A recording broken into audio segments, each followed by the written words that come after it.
मेरे बच्चे, अगर तुम्हारे सामने मेरा यह संदेश आया है तो ध्यान से सुनो।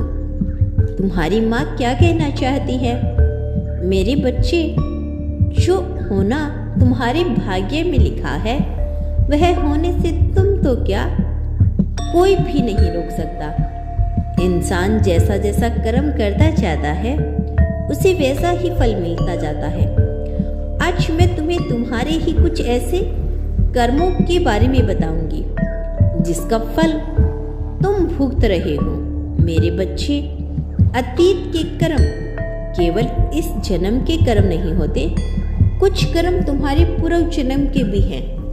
इस जन्म में तुम क्या थी, कैसे थे, उस समय तुमने कैसे कर्म किए थे, उसके बारे में तुम्हें इस जन्म में कुछ भी याद नहीं है, क्योंकि तुम्हारे उस शरीर के परिवर्तन के साथ साथ उस शरीर से जुड़े सारी यादें भी मिट चुकी है।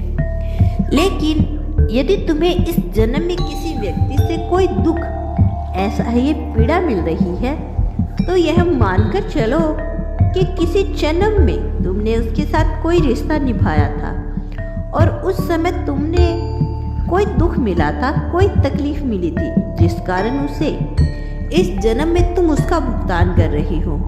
मेरे बच्चे, इस जीवन चक्कर में हर एक छोटे से छोटे चीजों का हिसाब होता है, चाहे कोई छोटे से छोटा झूठ ही क्यों ना हो बोले, उसके पीछे का कारण भी ईश्वर देखते हैं और उसका परिणाम देते हैं।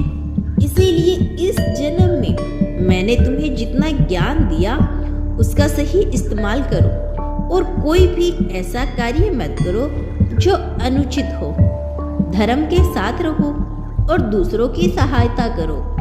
तुमने पूर्व में जो किया, जैसा भी किया हो, लेकिन इस जन्म में तुम एक चुनी गई आत्मा हो। ईश्वर के प्रति जो तुम्हारा लगाव है वह इसलिए है क्योंकि ईश्वर चाहता है कि तुम प्रतिफल उनके साथ रहो। तुम चाहे उन्हें याद करो या ना करो, लेकिन उनकी यादों में तुम सदैव रहते हो। मेरे बच्चे, तुम्हारी भक्ति सच्ची है, इसमें कोई शक नहीं, लेकिन कई बार तुम भूल जाते हो कि वास्तव में मैं तुमसे चाहती क्या हूँ।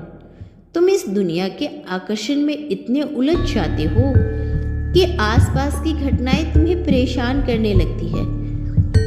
तुम्हें आध्यात्मिक ज्ञान है, फिर भी कई बार तुम गलत दिशा में सोचने का काम करने लगते हो। तुम जानबूझकर गलत नहीं करना चाहते, लेकिन नकारात्मक सोच थोड़ी बहुत तुम पर हावी हो ही जाती है। जब जीवन में परेशानी आती है तो तुम्हारा मन बेचैन हो जाता है और अजीब अजीब बातें सोचने लगता है। तुम्हारा दिल साफ है, फिर भी तुम्हें बार बार दुख झेलना पड़ता है। इसका असर यह होता है कि तुम्हारा दिल धीरे धीरे कठोर होता जा रहा है। कभी कभी इन मुश्किल हालातों की वजह से तुम मुझे ही कठोर या पत्थर समझने लगते हो। तुम्हें लगता है कि मैं हूं भी या नहीं, लेकिन तुम भूल गए हो तुम्हारी आत्मा ने इससे पहले भी कई जन्म लिए हैं। तुम्हारे पिछले कर्म तुम्हारी आत्मा से जुड़े हुए हैं, इसीलिए अब उनके फल चाहे अच्छे हो या बुरे तुम्हें भोगने ही पड़ेंगे। हालात चाहे जैसे भी हो, अगर तुम सही राह पर चल रहे हो, सच बोलते हो और अच्छे कर्म करते हो तो धैर्य रखो। एक दिन उसका अच्छा फल जरूर मिलेगा और तब केवल तुम नहीं, पूरी दुनिया तुम्हारी सफलता देखेगी। यदि तुमने मेरे इस अनमोल संदेश को देखा है तो कमेंट में धन्यवाद यूनिवर्स अवश्य लिख देना।